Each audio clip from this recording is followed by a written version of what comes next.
Mari Bueno, artista sacra, muralista, paranaense que reside em Sinop desde 1979. Realizou exposições e recebeu 26 premiações no Brasil e em outros países, entre eles Itália, França, Alemanha, Suíça, Inglaterra, Estados Unidos, Portugal e Egito. Nossa Senhora, é um currículo imenso, né?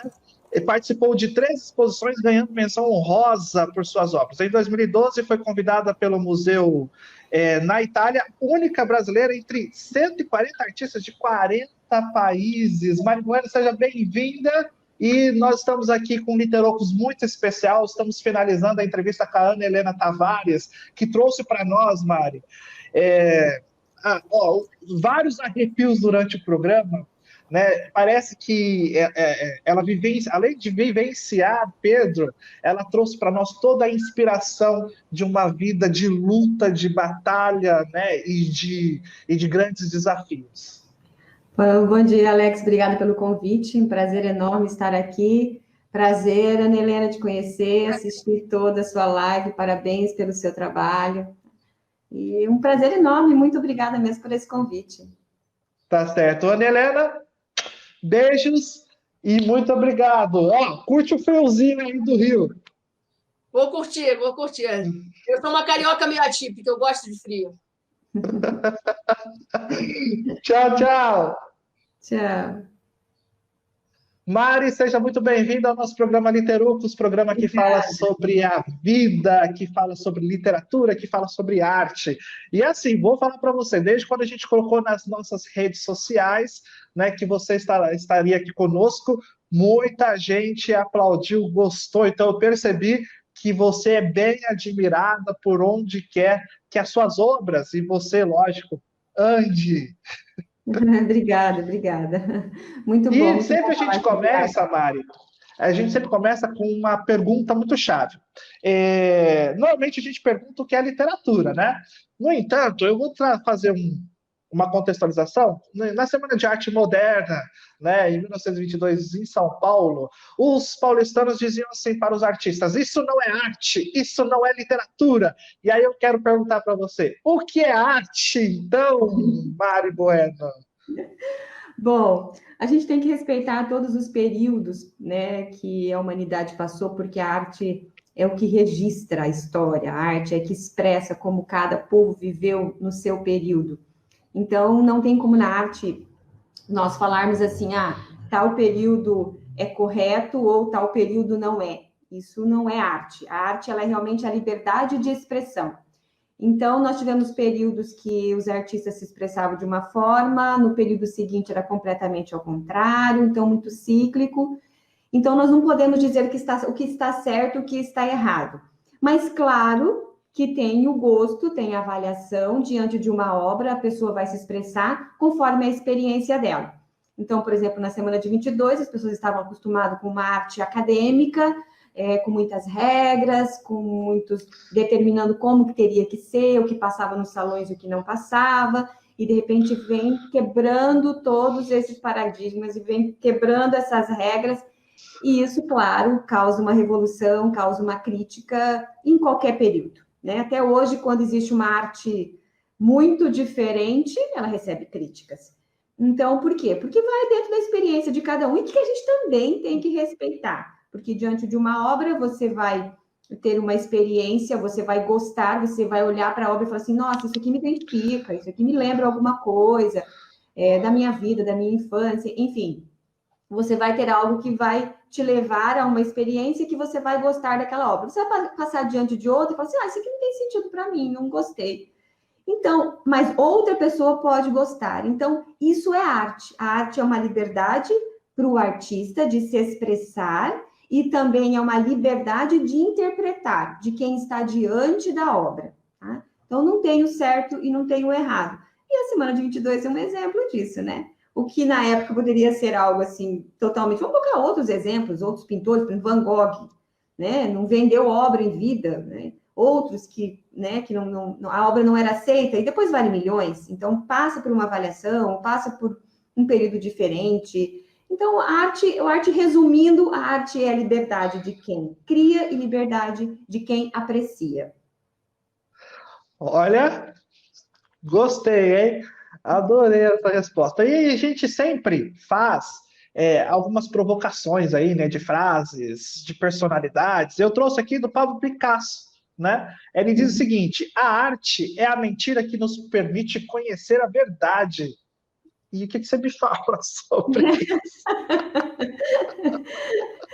Ah, ele era um gênio, ele era um gênio. Eu achei que você ia falar até o da criança, ele tem uma das crianças, uma frase muito bacana. Então, por que uma mentira? Porque nós vamos agora avaliar dentro do trabalho dele, né, da história do Pablo, ele faz uma leitura, ele começa ao início da carreira dele, ele já era um gênio, ele era ao contrário, ele sabia desenhar como artista quando era criança, e ele diz que a vida inteira ele buscou aprender como criança, porque ele queria essa ingenuidade, né? Ele queria essa arte livre. Então, quando nós dizemos assim uma mentira, é uma mentira entre aspas, né? Porque você não é algo real, você pode alterar, você modifica, você tem essa liberdade do artista de mudar as cores. Eu posso fazer uma árvore de outra cor, um tronco cor-de-rosa em vez de um tronco marrom, eu posso. Então, eu tenho essa liberdade. Só que essa liberdade, ela tem um contexto, ela tem uma história, e para quem está diante dessa obra, tem uma interpretação. E no que ela vai te levar? A gente volta naquela questão da experiência. O que é aquilo que não é real e que está numa obra, o que ela vai trazer para você? Como você vai se identificar com ela? Né? Até onde ela vai te levar? O que ela vai te despertar? Qual que é a sensibilidade que vai aflorar em você diante daquilo que não é real, que é uma mentira, né? Porque o real está aqui, o real é criado por Deus, é a arte mais perfeita. E o artista não faz a arte perfeita, né? Ele faz uma mentira, ele faz uma releitura em cima do que existe.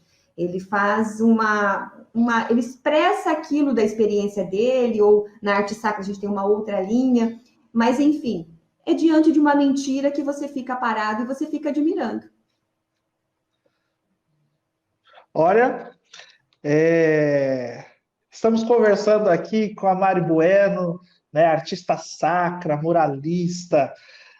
Sim, estamos muito felizes com a presença dela no Litorocos muito especial. Vocês podem mandar aí os seus comentários, as suas perguntas. Lembrando que a nossa entrevista está passando pela TW Speed na Top Cabo, canal número 8, na rede social da Top Cabo, e estará no podcast nas melhores plataformas em breve.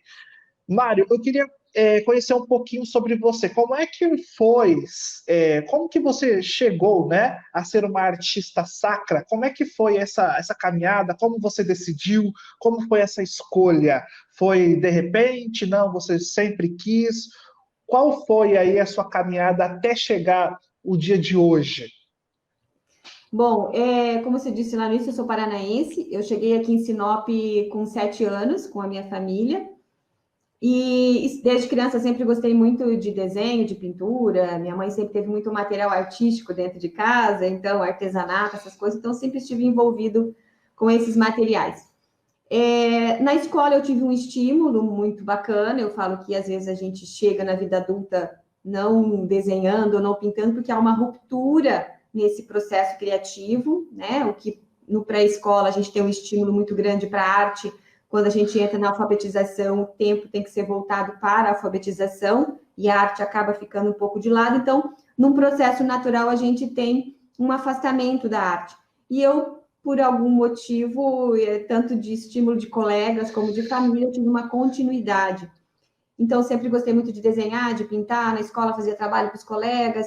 Depois, com 12 anos, fui fazer o primeiro curso, que era um curso de pintura, e dei continuidade, fazendo outros cursos. Para ser sincera, no início eu não acreditava muito num trabalho viver de arte, porque isso não é comum, isso não é normal. A arte era como se fosse algo que eu trabalhava isso nas horas vagas, fazia algumas exposições, mas procurando sempre uma profissão. Então, fui para várias outras áreas e sempre tentava e não dava certo, e não dava certo. Falo que Deus né, abre uma porta e fecha uma porta e abre outra. E algumas coisas que não deram certo foi porque não deram errado porque tinha algo para dar certo. E até o momento que eu falei, não, eu vou me dedicar só às artes plásticas e E aí foi quando a coisa começou a andar com muitas bênçãos. Então, o início do meu trabalho ele foi todo da temática amazônica, porque eu tenho essa vivência na infância. Eu saí de uma cidade do Paraná muito estruturada, toda já asfaltada. Eu ia eu estava no colégio de freira, ia para aula de piano à tarde, então uma coisa assim bem de cidade. E quando eu cheguei aqui foi um presente, porque eu cheguei aqui, imagina, em 79 o asfalto acabava em Cuiabá, né? Eram 500 quilômetros para chegar aqui de terra. Então eu cheguei aqui e era o paraíso, porque eu andava descalço, tomava banho de rio no meio da mata, né, mexendo brincando na lama, enfim, aquele contato com a natureza que eu nunca tinha tido, que eu, né, foi uma transição assim, e isso reflete até hoje no meu trabalho. Isso reflete até hoje. Brincando na lama, enfim, aquele contato com a natureza. Tá dando retorno aqui, parece só. Tá dando retorno. Só te. Foi uma transição assim, e isso reflete até hoje. Vamos ver aqui, ó. É que eu vou aqui, eu cliquei, aí deu retorno. Mas pronto, ao vivo é assim mesmo. Mas assim, aí você chega aí, então a sua obra então inicial, basicamente, foi realmente sobre a questão amazônica, né? E como que as pessoas viam isso? Não, tinha uma aceitação muito grande, assim, muito grande mesmo, né, da questão da temática fauna, flora, indígena. Depois vem os primeiros convites para exposições, que foi no Rio de Janeiro, São Paulo e Minas. Eu mandei temática amazônica, né, indígena, paisagem. Os primeiros convites também para o exterior, em países europeus, também foram quase da temática amazônica. E aí, em 2006, que eu sempre fui católica, praticante. Em 2006, Dom Gentil de Lázari e Padre João Salarini, que já é falecido, eles me convidaram para pintar o painel principal da Catedral de Sinop, que é aquele painel que tem o Cristo na floresta. E aí, assim, já nesse contexto da catedral, como uma igreja, uma catedral no início da floresta amazônica, eu já fui trabalhando o que nós chamamos de enculturação, né, que são elementos regionais na arte, essa proximidade, esses elementos que aproximam com a história local. Então, ao invés de fazer o Bom Pastor no deserto, eu fiz o Bom Pastor dentro da floresta amazônica. Só que aí eu comecei a me aprofundar mais na arte sacra, porque até então eu entendia de arte sacra como uma fiel, né? Como uma pessoa que vai à igreja, que está diante de uma imagem, mas eu comecei a me aprofundar, a estudar mais e vi que eu tinha que estudar muito. Então, assim, que a coisa era muito além, né? Que era completamente diferente do que eu trabalhava até então, que era a temática amazônica, onde eu tinha uma liberdade total de me expressar. E a arte sacra tinha uma história de 2000 anos, com uma simbologia, é uma arte litúrgica que está integrada no espaço litúrgico, está a serviço da liturgia. Então, e aí logo depois surgiu uma pós-graduação em Santa Catarina, de arte sacra e espaço litúrgico. Eu fui para lá fazer essa pós. Depois dessa pós eu fui, porque ela é parte teórica, aí fui para a Itália algumas vezes para fazer a parte prática. É onde eu fiz desenho lá, iconografia bizantina, técnica de mosaico. Então, técnicas que eu comecei a utilizar nas igrejas, nos projetos de igreja. E de lá para cá, assim, dedicação, continuo, claro, trabalhando na temática amazônica. Uma época eu tinha muito uma separação, assim, isso aqui é temática amazônica, isso aqui é arte sacra. E depois, com o tempo, esse trabalho integrado, porque eu sempre carrego na arte sacra também esses elementos regionais, e eu percebi que a arte, eu chamo de arte do sagrado, porque se a gente retrata a natureza, a gente retrata o sagrado, né? É criação divina. Então, eu falo que é a arte do sagrado, a arte que tem o embasamento bíblico e a arte que retrata a natureza, que retrata... E aí, de lá para cá, o trabalho 80%, 90% ele está mais dedicado à arte sacra. Estou realizando projetos de igrejas em vários estados do Brasil. Agora, 2 anos, eu concluí outra pós-graduação, que é uma pós-graduação em Mariologia, que o nome é estranho, mas a especialização é especialista em Maria, é uma pós-graduação em São Paulo. Então, mais algo também que foi para acrescentar nos meus trabalhos, né? Então, nós estamos aí nessa caminhada da arte sacra. E que caminhada, hein? E que caminhada. Bom, agora, nós temos uma frase aqui do Leonardo da Vinci, mais uma vez provocando aí, ele diz o seguinte: a pintura deve parecer uma coisa natural, vista num grande espelho. É esse reconhecimento, é essa identificação que a pessoa tem que ter com a obra. E o Da Vinci tinha muito isso, né? Ele tinha muito essa busca do real, misturado com o enigma, porque as obras dele sempre tem algo que você, cada vez que você olha, cada vez que você busca, cada vez que você estuda, você encontra algo além, né? Você tem elementos que te levam a uma viagem, né? E tanto que muitas obras dele até hoje não foram totalmente desvendadas. Então ele tinha muito isso, essa proximidade com o real. Porque, claro que um período também que ele vivia, que era o Renascimento, tinha muito essa busca. Porque se nós formos também em outros períodos, e o Renascimento também tinha isso, de buscar no clássico, de buscar inspiração lá no grego, né, na história romana antiga. Então, tem sempre na arte essa busca, né? Vai lá, faz uma releitura e traz esses elementos para a contemporaneidade. Então, o Leonardo tinha muito disso. Ele trabalhava os elementos que eram na verdade, o que o Renascimento estava vivendo, que a gente sai de um período teocêntrico, que é Deus no centro, e nós vamos para um período antropocêntrico, que é o homem no centro, porque era o que eles estavam vivendo, e isso foi refletido na arte de Leonardo, foi refletido na arte de Michelangelo. Você imagina que era um período das descobertas, a América estava sendo descoberta, as ciências estavam no auge, então o homem estava como centro do universo, né? Isso reflete, isso a gente vê na arte do Renascimento, na arte de Michelangelo, na arte do Da Vinci. Então, ele buscava isso, essa natureza, esse natural, como é o homem, né? Então, engrandecendo essa figura. Se nós formos olhar outros períodos, por exemplo, românico ou período bizantino, na arte nós temos como se fosse uma releitura. O artista não se preocupa com o real, com o natural. Ele se preocupa em passar uma mensagem, certo? Então, por exemplo, vou dar um exemplo, uma passagem bíblica. Ele se preocupa em passar naquela mensagem aquele determinado trecho bíblico. Mas ele não se preocupa com o realismo. A pessoa está com detalhezinhos que aparece a mão, exatamente como é, não. O importante é passar uma mensagem. Então, as figuras são mais simples, as linhas são mais simples. E aí a gente chega no Renascimento, onde existe uma valorização do homem, por tudo que estava vivendo no contexto histórico, no contexto social. Então, a gente acaba tendo uma arte que reflete isso, né? Esse real. E claro, ele imagina o que eles estudavam, é muito interessante, porque Da Vinci, Michelangelo, eles estudavam, e outros artistas desse período, eles dissecavam cadáveres, para tentar entender toda a musculatura, como era esse corpo, né? Então, eles estavam realmente em busca desse realismo, né? Desses detalhes. Então, essa ligação com o que era real, não menos do que era do imaginário. Então, eles trabalhavam muito mais o real do que o imaginário. Tá? A base deles era o real.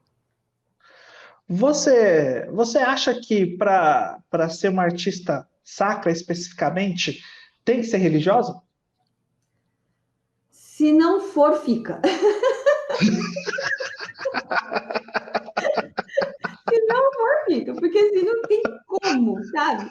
Você começa a se aprofundar, você começa a estudar, e até você entende, você consegue separar o que é história, igreja homens, do que é história, igreja Deus, que acho que isso é importante. E essa caminhada para a criação da arte sacra, como eu já disse antes, que tem uma regra, que tem um embasamento, que tem uma simbologia. Na arte sacra tudo tem um significado. Cada cor que eu coloco lá tem um significado, tem uma história, tem uma catequese, tem um elemento que é para evangelizar. Enfim, tudo isso tem um sentido. Então, a arte sacra, ela te envolve. O crescimento do artista dentro da arte sacra não é um crescimento técnico somente, mas é um crescimento espiritual. Porque antes de eu criar uma imagem ou fazer um projeto de uma igreja, eu primeiro vou para a parte teórica. Eu vou para o meu estudo teórico. eu vou para as leituras, eu vou para entender aquele contexto, o porquê daquilo, qual vai ser a linguagem daquele espaço litúrgico, qual vai ser a linguagem daquele espaço sagrado, tem que ter uma unidade, né? Como eu disse anteriormente, o início da arte sacra, que lá nas catacumbas, principalmente em Roma, surgiu como uma forma de catequese para as pessoas que não sabiam ler e escrever. Então, as imagens nas paredes era uma forma de colocar em imagem o que estava nas palavras, e as pessoas não sabiam ler. Transformar as palavras em imagens. E isso continuou. E hoje, como artista, nós continuamos nessa mesma linguagem. Porque a arte sacra dentro de uma igreja, ela não está para decorar a igreja, não está para deixar as paredes bonitas. Ela está lá para evangelizar. Ela é uma catequese, né? Então, não tem como você, como um artista, que tem que se aprofundar na palavra, tem que se aprofundar nessa simbologia e não se envolver. E ela acaba se tornando não só uma caminhada profissional técnica, mas acaba se tornando uma caminhada pessoal e espiritual. É um conjunto. Certo. E quando você vai fazer aí essa catequização artística, vamos dizer assim, já vem pronto ou basicamente lá o padre ou o bispo, ele chega e você fala assim, ó, eu quero especificamente isso. Como que é esse processo de escolha, né, para catequizar artisticamente as igrejas? Bom, na verdade, eles me contratam para fazer o projeto do Espaço Litúrgico da Arte Sacra. Eu faço um estudo primeiro da comunidade. Que comunidade é essa? Como eles vivem, como é o costume deles, capela, qual é o padroeiro ou a padroeira. Então, fazer todo esse estudo. Aí a questão do espaço também. Como é o espaço? O que nós temos que readequar nesse espaço? Aí eu crio todo esse projeto em 3D, no papel, no desenho, e apresento para a comunidade e para o padre ou para o bispo, né? Explicando certinho, por que nós vamos alterar isso no espaço? Por que nós vamos colocar essa imagem aqui? Por que essa outra imagem vai ser colocada nesse outro local? Por que nós vamos usar essas cores? Então, eu vou fazer toda a explicação do espaço litúrgico, que já é uma catequese. Vou dar um exemplo para você. Isso é norma da Igreja Católica. Todos os projetos eu faço baseado nas normativas da Igreja.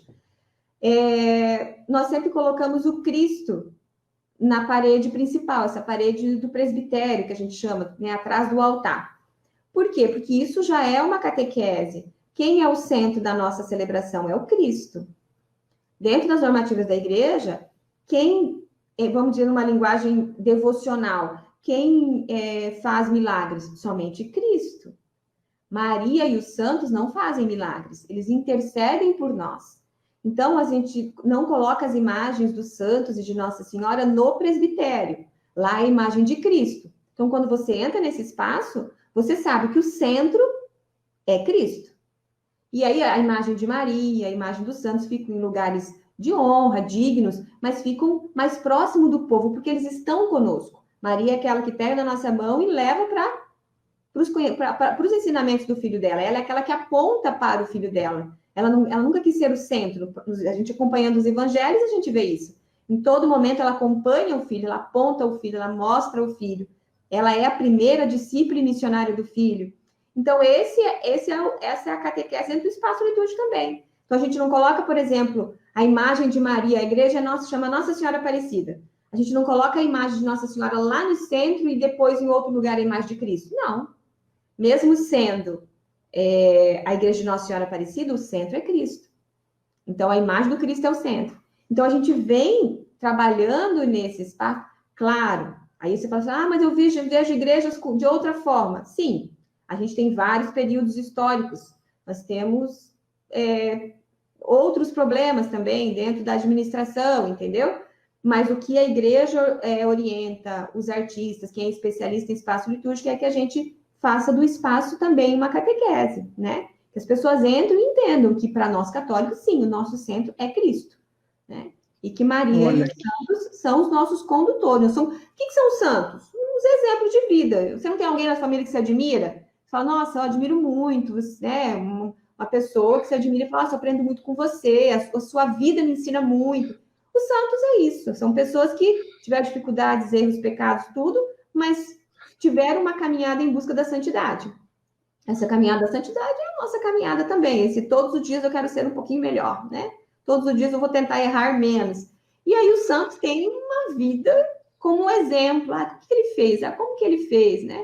Então, eles são aqueles que são os exemplos para nós, né? Então, eles estão nesse espaço para nos interceder, para a gente se espelhar na vida deles, né? Na vida cristã, na caminhada. Então, tudo isso, tanto na arte sacra, quando é colocada dentro de uma igreja, e como a gente organiza o espaço, né? Onde vai o altar, onde vai o ambão, o que significa, onde vai a pia batismal, onde vai a imagem de Maria, onde vai a imagem do santo, onde vai a imagem de Cristo, onde vai a cruz.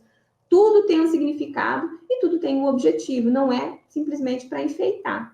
Aí eu apresento esse projeto para a comunidade aprova e a gente começa a execução. Mas sempre nesse diálogo para que a gente consiga fazer com que a comunidade entenda toda essa alteração, porque você está mexendo em algo que é daquelas pessoas.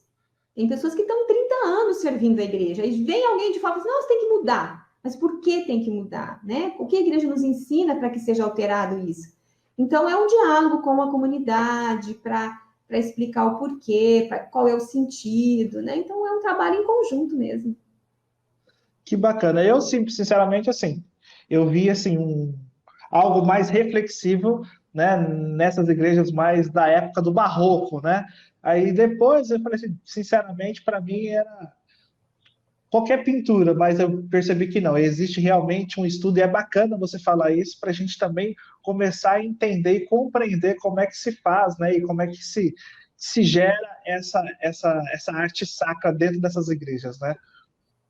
Sim, e tu tem uma simbologia, Alex. Por exemplo, a Catedral de Sinop, né? Como eu falei antes, o painel principal tem o Cristo na floresta.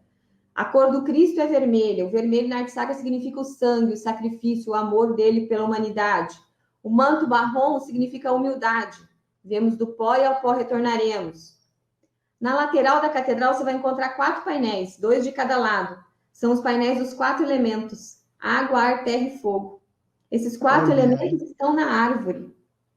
E aí esses 4 painéis, os 4 elementos, têm uma relação também com os evangelistas.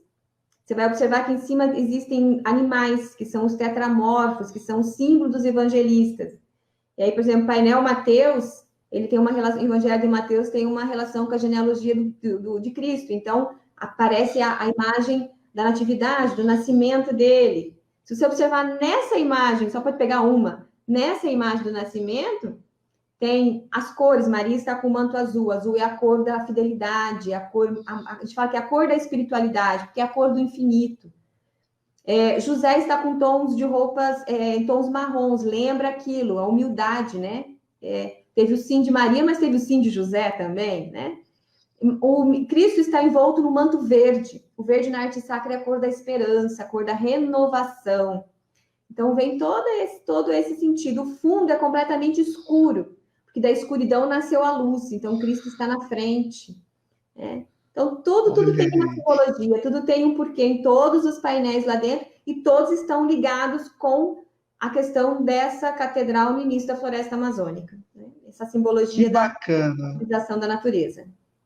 Olha, nós estamos conversando aqui com a Mari Bueno, inteligentíssima, né, artista, muito bem conceituada em Sinop, em Mato Grosso e no Brasil. Mari, você acha que a pintura é a poesia em palavras? Sim. Eu falo que é a concretização dessas palavras, né? Ela é a poesia porque a poesia ela leva uma transcendência. E o objetivo da imagem também é a transcendência. É você ir além. Aonde ela te leva? Uma poesia, ela te toca, ela te conduz, ela tem uma melodia, ela tem uma história, ela tem um envolvimento e ela tem esse despertar. E a pintura tem esse mesmo sentido, né? Ela tem esse mesmo, muitas vezes não traduzidas em palavras, né? Não é essa materialização, mas através da imagem, ela te leva a um momento de êxtase, ela te leva a um momento de profundidade.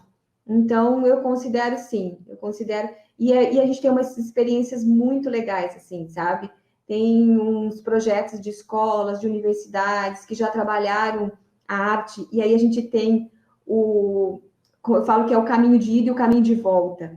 Uma arte que surge a partir de uma poesia, e uma poesia que surge a partir de uma arte, de uma imagem, de uma pintura.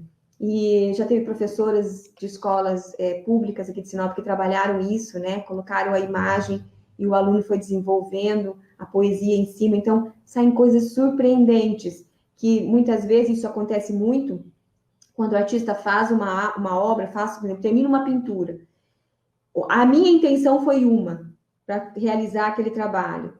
E como eu falei no início, a liberdade de expressar e interpretar faz com que a pessoa pare diante daquela obra e faça uma interpretação completamente diferente do que era a minha intenção quando eu criei aquele desenho. E aí surgem essa linguagem diferente, surge essa interpretação diferente, esse sentimento diferente diante da imagem, que daí tem isso que eu falei para você, esse caminho de ida e volta, a poesia que surge das artes plásticas e as artes plásticas que surgem da poesia. É belíssimo esse caminho. Que bacana. Ô, Mário, eu sei que você tem aí um estúdio, né, de pintura e tal, não sei nem se é essa palavra, né, estúdio, mas já chegou alguém pedindo para você uma pintura que às vezes nem sabia explicar o que queria? Já. O que acontece assim, eu trabalho algumas obras sob encomenda, desde que elas façam parte da minha temática. Então, às vezes eu brinco com o cliente assim, olha, eu não vou pintar uma paisagem de montanha com gelo, porque isso não faz parte da minha vivência, entendeu? Isso vai se transformar numa cópia, isso para mim não tem sentido nenhum. Então, todas as obras são únicas, não são cópias, e elas têm que ter uma relação com a minha vivência. Então, eu quero uma paisagem, beleza, do Teles Pires, de alguma parte aqui da nossa região, um rio, uma mata, animais que a gente tem aqui, ou questão indígena, ou fiz muitas obras do cotidiano, que são das ruas de Sinop. Então, assim, se tem uma relação com o que eu já trabalho, da arte sacra também, que é ilimitada, sim, a gente faz esse trabalho. Agora, às vezes, a pessoa realmente já aconteceu, assim, de vir com alguma coisa que sonhou. Então, é difícil, porque você, às vezes, até decepciona a pessoa. Porque eu falo para você, assim, eu te contar um sonho, Alex, a sua criatividade vai imaginar esse cenário de uma forma, a minha vai imaginar de outra, né? Então, isso é muito complicado.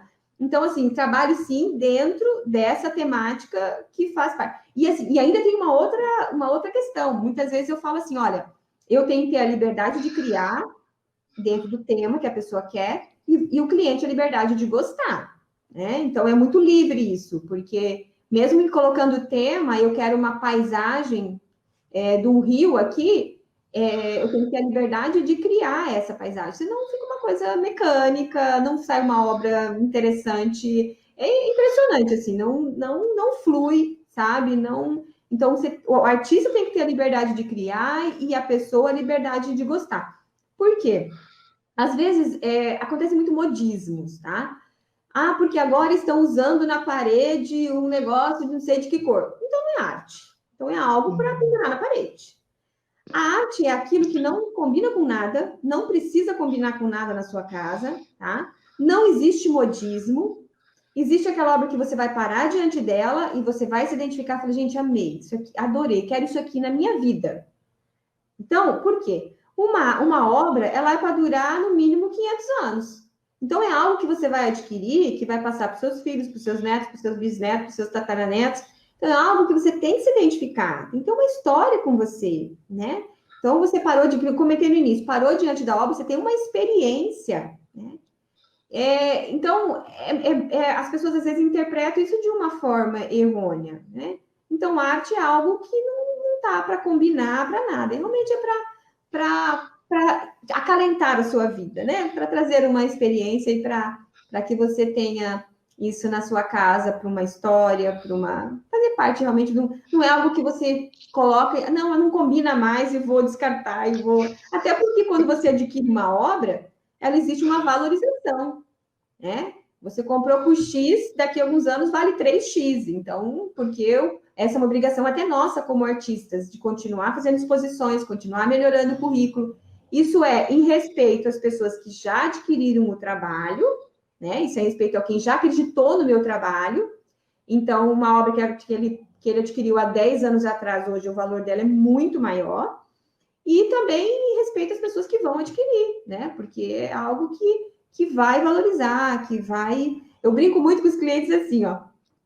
Quando você adquire uma casa, né? Eu falo que a única coisa que valoriza assim, é o terreno, o imóvel, a tua casa e o que você investiu em arte. Porque tudo você vai comprar e você vai vender por um valor maior do que você adquiriu. Agora, o que você compra para sua casa, sofá, geladeira, o que você comprar, isso você não vai conseguir vender por um valor maior do que você comprou. Nem o seu carro, né? A gente não consegue vender por um valor maior que adquiriu. Então, a obra realmente tem primeiro essa questão afetiva, né, de você se identificar com a arte, e depois tem a questão financeira, que realmente é um investimento. E as pessoas chegam aqui, Alex, fala assim, ai, Mari, mas eu não entendo de arte, como que eu vou comprar? Você não tem que entender, você tem que gostar, é só isso, sabe? As pessoas acham que são regras, ai, mas será que isso aqui é legal, essa arte? Não, ninguém tem que ter regra, você tem que estar diante de uma obra e se identificar e gostar, isso que importa. Então, você não precisa, agora eu quero entender, bacana, vamos ler história da arte, vamos buscar algum curso, vamos fazer alguma coisa, isso é muito legal. E não é só para quem é da área, porque a arte nos desperta para muitas coisas em inúmeras profissões. Então, realmente é uma busca que você pode, um estudo que você pode ter como algo paralelo, né? Mas, a princípio, você não precisa entender de arte para adquirir arte, né? Ou para apreciar, ou para estar diante de uma obra, né? Você praticamente adivinhou minha próxima pergunta, que é a questão da valorização da arte, né? Mas eu vou pular, então, já a gente volta nela para fazer esse engate, mas eu queria, assim, sobre você aí, uma artista super valorizada. Nesses últimos anos, a gente vem, querendo ou não, tendo boicote em diversas exposições aí, as pessoas parecem que estão enlatadas, né? Tipo assim, se não for desse jeito, não é arte. Você já falou para nós o que é arte, né? No começo, mas eu queria saber de você, o que você está vendo nesses últimos anos que, querendo ou não, afetou o mundo aí artístico, né? O mundo de arte, nessa visão bem conservadora, nessa linha conservadora, né? Querendo interromper uma, incentivando uma outra, né? Mas assim, em seu conhecimento, você acha que as pessoas estão valorizando mais a arte ou não? E o que você acha desses boicotes nessas exposições? Bom, eu acho que com o acesso à internet, as pessoas começaram a ter um contato maior com a arte, tá? Em todos os sentidos. Então, isso foi um lado positivo, tá? O que antigamente na escola, minha época de escola, a gente mal tinha umas imagenzinhas de obra nos livros e olha lá, né? E difícil acesso a museus, a galerias, e hoje a gente tem isso tudo virtual. Então, a pessoa que quer ter acesso ao museu, ela tem aqui, tá fácil, né? Tá na sua mão, tá no celular. Então, esse é o lado positivo. O lado negativo é que, por mais que nós nos consideramos, nós estamos na homem moderna, nós somos contemporâneos, assim, somos pessoas livres, mentalidades livres. Quando acontece alguma coisa na área da arte, você percebe que não é bem assim. Primeiro que as pessoas ainda estão muito restritas a não dar essa liberdade, não entender que tem a liberdade de expressão e a liberdade de interpretação, acham que a coisa tem, como você falou mesmo, enlatadinho ali, no quadradinho, tem que ser assim a arte tem que ser dessa forma, então não é arte, né? E isso, quando eu falo de arte, Alex, eu não estou falando só de pintura, eu estou falando da música, eu estou falando do teatro, eu estou falando do cinema, eu estou falando da escultura, então de tantas outras expressões que se criam normas e regras que tem que ser assim. Tem que ser assim? O que eu gosto. Se eu não gosto de outro, por exemplo, tem estilos de música que eu não gosto, mas deixa a música existir, eu vou lá escutar que eu gosto, né? Então, deixa aquela arte se expressar, tem público, a pessoa está fazendo aquilo por algum motivo, ela tem aquilo nela, né? Então, deixa se expressar, e eu vou buscar com o qual eu me identifico. Então, a gente tem esse lado negativo, que quando acontece uma coisa, a gente vê o quanto as pessoas têm ainda muitas opiniões enraizadas e não estão ainda livres ou não estão dando liberdade para as expressões. E aí a gente ainda tem a liberdade da internet, que é muito mais fácil hoje julgar, né? É muito mais fácil hoje falar, porque está todo mundo escondidinho atrás do celular, atrás de um computador. Então, ficou muito mais fácil dar opinião. A opinião sai assim, sem pensar, sem, né? Então, aí a coisa se transforma em algo muito maior, às vezes muito até inconsequente, né? E, claro, existe exagero de todos os lados. Existem exageros do lado artístico, existem exageros no lado da interpretação. Então, esse equilíbrio que também tem que ser buscado e encontrado. E a gente volta numa questão, né? Respeito pelas expressões. Então, aí vem o respeito. Então, tem um lado positivo e um lado negativo, né? Dessa aceitação e dessas respostas quanto ao que é colocado, né? Então, é uma questão bastante delicada, sim. É bastante delicada. Mas a arte, muitas vezes, veio para provocar. Ela vem para provocar, ela vem para fazer você pensar. Eu faço, às vezes, uma brincadeira em algumas palestras, porque você imagina alguma arte muito antiga que não era aceita. Voltando a falar de Van Gogh, por exemplo, não era aceito. Dizem que a arte dele era arte inacabada, como também era dos impressionistas, de Monet, de Renoir. É uma arte inacabada, tipo assim, não terminaram a obra, tá ali, o negócio mal feito, né? E aí depois vale milhões, né? E na época eles eram rejeitados, eles colocavam um R atrás da obra rejeitada dos salões, entendeu? E eles iam fazer outras coisas, porque realmente alguns até morreram de fome. E aí eu pergunto para você hoje, em outras áreas da arte, hoje a gente tem as pessoas às vezes condenando até alguns estilos musicais, né? Nossa, isso é horrível. Aí eu paro para pensar e falo, gente, e daqui 100 anos? O que eles vão achar disso? Né? Como eles vão entender? Porque a gente só consegue definir a história depois de 50 e 100 anos. Nós não sabemos que período nós estamos vivendo hoje. Isso vai ser determinado daqui a algumas décadas.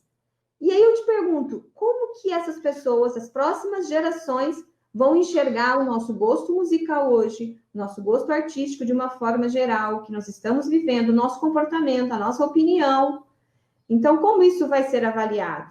E aí, hoje, nós achamos que nós somos os reis da cocada, né? A gente só olha para trás e só vai julgando, né? Aqui está certo, está errado, aqui está certo. Mas, gente, é um contexto histórico, é uma expressão do que as pessoas estão... A dificuldade que elas estão passando, o que tem de bom, o que tem de ruim, aonde se expressa? Na arte. E aí, nós, como homens contemporâneos, nós nos afastamos muito da arte.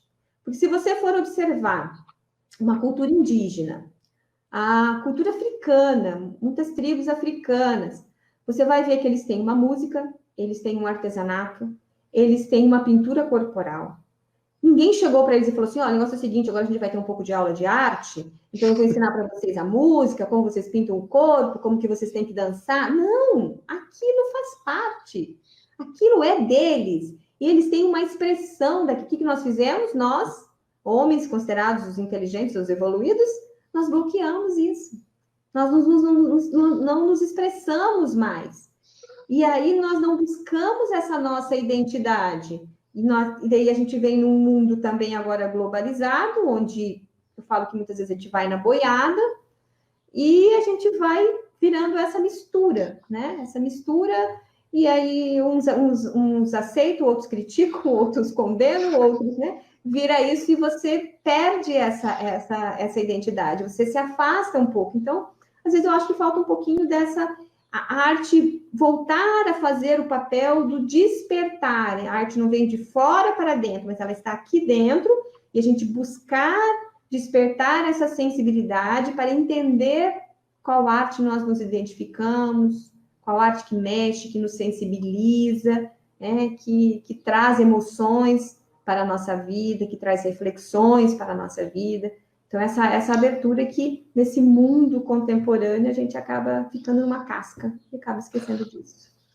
Nós estamos conversando com a Mari Bueno, artista consagradíssima da região, do país, e nós estamos recebendo alguns comentários. Nós temos aqui do Marcos dizendo o seguinte: sou fã da Mari Bueno, A artista plástica que representa muito bem nossa cidade. Deus abençoe seu dom. Amém. Depois nós temos a Adriana Lins, Precioso, dizendo bom dia, os santos nos inspiram e a arte nos faz evoluir e gera transformações. Daniel de França dizendo bom dia, né? E nosso programa está passando aí ao vivo pela TW Speed Top Cabo, TV a cabo aqui de Sinop região, pela plataforma do Facebook Top Cabo, depois vira nossos podcasts. Mari, só para a gente ir finalizando, né? O nosso papo é muito gostoso, né? Falar sobre arte, falar sobre literatura é muito bom, né? As pessoas precisam ouvir, precisam ver, precisam sentir mais, né? Vamos dizer assim, né? Com certeza. Bom, você quer comentar alguma coisa dos comentários? Não, agradecer muito, muito obrigada mesmo, obrigada a todos, viu? A professora Adriana é uma amante da arte, ela traz muitos alunos aqui na galeria também, ela é muito estudiosa na área da arte, é uma pessoa muito bacana e uma parceira nessa caminhada artística. E aí, só para completar o que você falou sobre a poesia é arte, né? A arte é poesia. O Picasso disse uma vez, né? A pintura nunca é prosa, é poesia que se escreve com versos de rima plástica. Ele era maravilhoso, maravilhoso. E o que é interessante é que ele sentia realmente isso, porque ele fazia uma transição dentro das técnicas dele. Então, ele tentava realmente, nesse sentido, até do plastificar, esse sentido do concretizar o que ele tinha de ideias. E ele extrapola isso. Essa forma de concretizar a poesia dele vai muito além, vai até de uma forma literal, porque ele começa a utilizar nas obras dele outros materiais. Então, você vai ver obras dele que ele colava papelão, ele colava madeira, ele colava lata, ele fazia essas aplicações por cima das obras. Aí tem um período que ele vai para a cerâmica, e ele até fala, nunca mais eu vou voltar a pintar, porque ele se encantou com a cerâmica, ele vai para esse período da cerâmica. Então, assim, é magnífico. Então, você vê essa busca incessante dele, de uma poesia que era algo nato dele, né?